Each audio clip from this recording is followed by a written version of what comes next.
மஞ்சள் பூசணி வச்சு ஒரு சூப்பரான பூசணிக்காய் மசாலா எப்படி செய்யலாம் பார்க்கலாம். அதுக்கு கொஞ்சோண்டு பீனட் எடுத்து வறுத்துக்கோங்க. அதே மாதிரி தேங்காயும் சேர்த்து கொஞ்சோண்டு எண்ணெய் விட்டு அதை நல்லா ப்ரௌன் கலரில் வர மாதிரி வறுத்துட்டு கொஞ்சோண்டு கருவேப்பிலை சேர்த்து 2 வத்தல் சேர்த்து அதையும் வறுத்து ஒரு மிக்ஸி ஜாரில் மாற்றிட்டு அது நல்லா இந்த கொரன்னு பொடியாக அரைச்சி ஒரு பக்கமாக எடுத்து வச்சுக்கோங்க. இப்போ இன்னொரு பேன் எடுத்து அதில் எண்ணெய் விட்டு கொஞ்சோண்டு கடுகு கருவேப்பிலை அதெல்லாம் போட்டுட்டு பொடியாக நறுக்கிற வெங்காயம் அதையும் சேர்த்து நல்லா வதக்கிட்டு உப்பு சேர்த்துட்டு அப்புறம் பூசணிக்காய் சேர்த்துட்டு நல்லா மிக்ஸ் பண்ணுங்கள். கொஞ்சோண்டு மஞ்சள்தூள் சேர்த்து 10 நிமிஷம் மூடி வச்சுருங்க.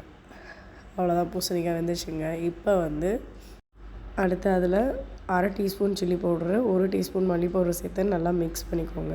மிக்ஸ் பண்ணி ஒரு பக்கமாக வச்சுட்டா அப்புறம் அதே பேன் எடுத்துகிட்டு கொஞ்சோண்டு எண்ணெய் அந்த அரைச்சி வச்சுக்கிற அந்த பீனட் பவுடர் சேர்த்து கொஞ்சோண்டு கொத்தமல்லியும் சேர்த்து நல்லா மிக்ஸ் பண்ணிவிட்டு இப்போ நம்ம வறுத்து வச்சுருக்கோம் இல்லையா அந்த பூசணிக்காயும் இதை சேர்த்து நல்லா ஒன்று கலர்ற மாதிரி மிக்ஸ் பண்ணிங்கன்னா அவ்வளோதாங்க, டேஸ்டியான சூப்பரான பூசணிக்காய் மசாலா ரெடி. கண்டிப்பாக ட்ரை பண்ணுங்கள்.